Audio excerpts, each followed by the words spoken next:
Hey guys, welcome to another Plexus Hub video. Today we're going to be just quickly unboxing a product. It's water cooling components from a company called Alphacool. I'm just going to jump straight in and say I'm really sorry for I've got one light at the moment because I managed to break another one today. If you're a photographer, you'll know how easy those lamps are to smash. This is actually just in my workspace. Just put down a piece of paper. I buy these rolls from Wilco's. They're really good, just for working on to prevent scratching the components, etc. So that's my first recommendation if you are actually buying something like this. It's just to make sure you have a nice clean area to work in. And you can actually see that this is brand new. I've just literally taken off the side. Now I'm just going to put the big box to the side for a second and try and explain kind of what's in it. So first up, got this box. I'd like to say this all feels very well packaged. We got some fittings, some tube. Some cool fans. So this is available on Aquatuning. They do a range of kits in all sorts of different ranges. I mean, you've got Phobia, you've got Alphacool, etc. Anything else in here? All right.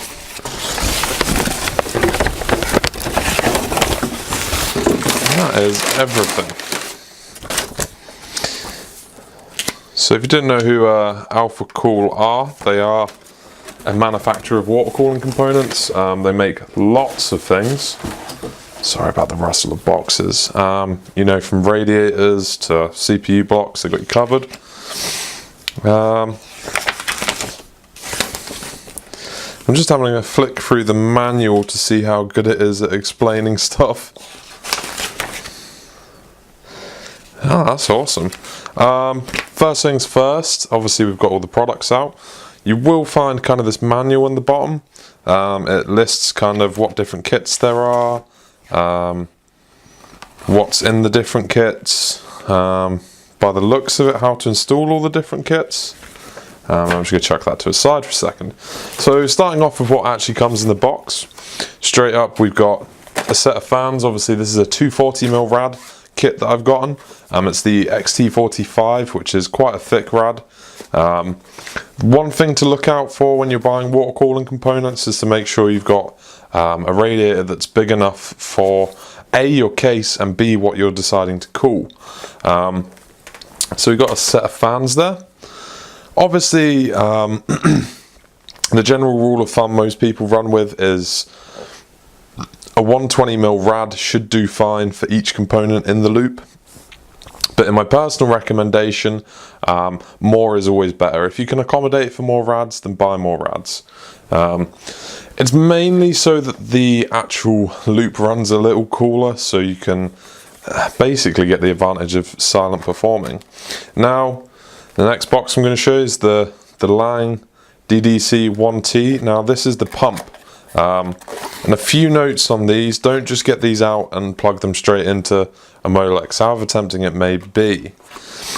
This is for a very, very, very good reason.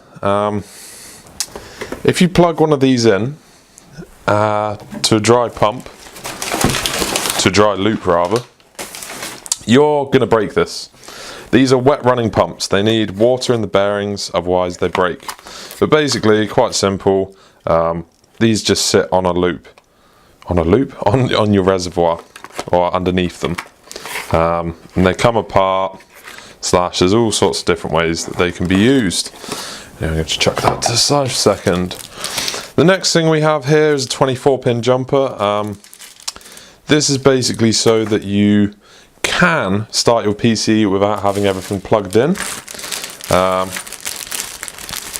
So for instance, if you want to keep all your hardware unplugged, and you just want to test the loop, then you can plug one of those in and it will just jump start the power supply. Now the next thing we have is 6 fittings. Obviously the rule of thumb is 2 per each component. I mean, when you think about a radiator has 2. When you think about a CPU cooler, the block has 2. There's always an in and an out, so you'll always need 2 for every component. And that is excluding any sort of 45-degree fittings that you may want. So you have all of these. Which look really nice. I mean, they're all in black. Aquatuning also sent me some fittings that I'll go over in a second. Kind of already took them out the box. Now, this is the CPU block. As you can see, some Allen keys, various back plates for the different platforms, and the block itself. I don't want to get this out too much because I want to keep it all nice and clean.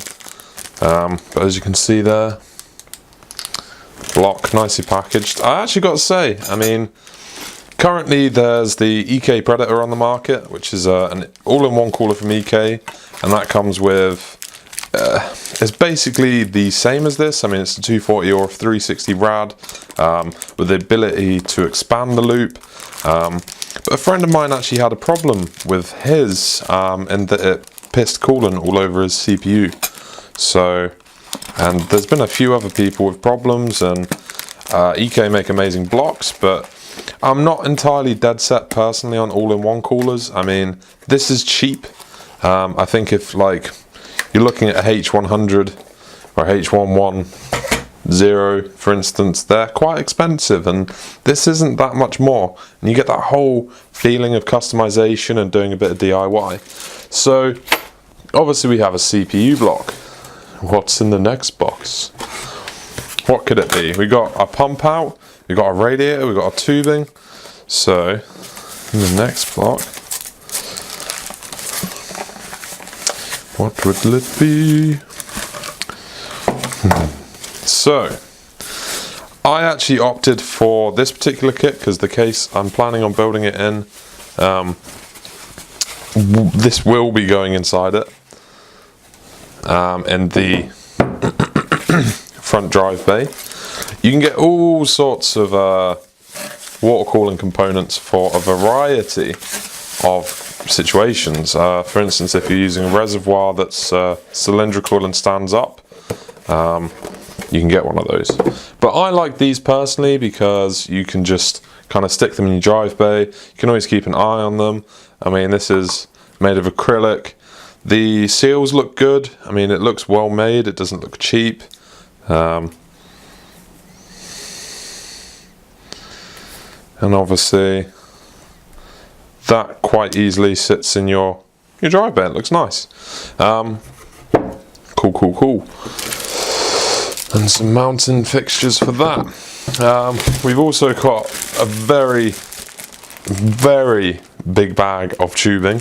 I don't think I've actually ever used that much personally, but we'll see. I mean, you could run quite a big loop of that. Obviously they've given a little extra for kind of if you decide to expand possibly. Now this is the XT45, so this is quite a good radiator.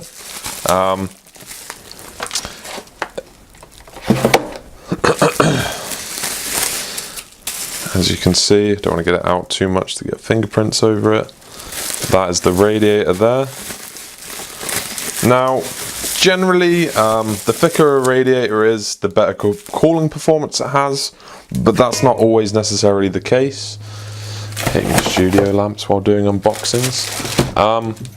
That's not always the case. I mean, you have to be really careful with stuff like the optimum flow rate. For instance, if it's a big radiator, you've got lots of big radiators, is the water going to move through them effectively? Depends on how they sit. Lots of things to consider. And they're also so thick, you have to have big, decent fans to push the air through them. But the XT45 is fine. The XT30 is the thinner one, and then there's the XT60.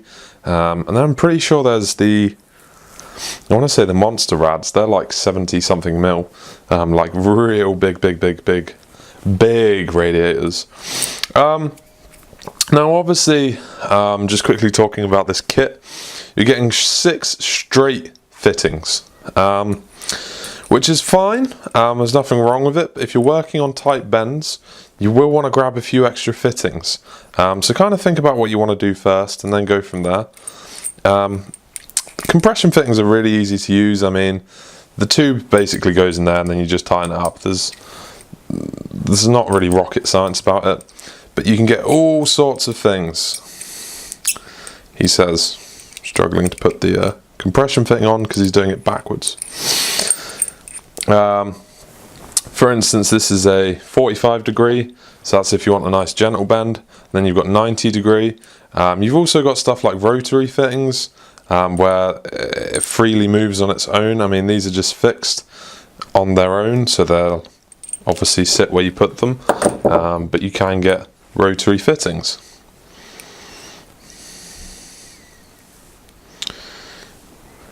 This is partially rotary. But yeah, all sorts of fittings to make your life a bit easier. Ooh, yeah, these are rotary fittings. That never happened. Yeah, that's nice. Sometimes you just get like a straight 90 degree that might not necessarily be a rotary. Don't ask me why, but sometimes that is. And you get stuff like this in water cooling. This is just an emptying fixture, so you can drain your loop with that, which is really handy. I'm glad they sent me that. And stuff like this, just connector blocks to split loops, etc. There's obviously a lot to go through with water cooling that I don't want to kind of bore you too much, and I'm rambling now. Oh, and most importantly is the water. Quick note on water cooling: never just stick tap water in your system because it will break. It will get full of shit. I do recommend that with new radiators, with old radiators, whatever you're doing, to pick up a rad cleaning kit. I really recommend the Mayhem's Blitz kit. You basically just put it in your rad and it flushes out the crap, because when your loop's going around, you don't really want bits of stuff getting stuck in the pump and in the blocks. Leads to bacteria and all sorts of nasty stuff. But you'll obviously find out all about that when we actually get around to building this. Thanks for watching this video though, and I hope you enjoyed the unboxing. Remember to like, subscribe, share, check out the Facebook page, check out the website. I really do apologise for the one light, although I'm sure it won't make a difference. And if you have any comments, suggestions, just let us know. And thanks for watching the video. Bye.